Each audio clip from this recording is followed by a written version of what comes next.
In today's video, I'm going to teach you how to humanize ChatGPT text. This skill is especially useful when you want to make AI-generated content feel more relatable and engaging, whether you're addressing clients, coworkers, or social media followers. So let's dive right in.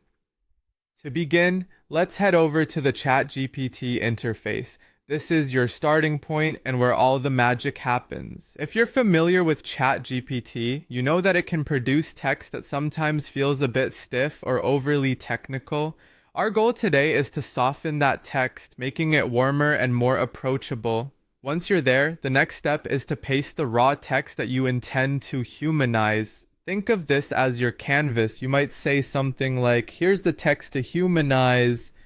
Please don't alter any factual information. This is crucial because while we want to make the text more engaging, it's imperative to maintain the integrity of the information. Now that you have your text in place, it's time to pinpoint your goal and define your audience. Your aim could be something like making the text easier and more pleasant to read. Meanwhile, your audience could be anyone from clients and coworkers to your social media followers. Clarifying this focus can significantly influence the tone and style of the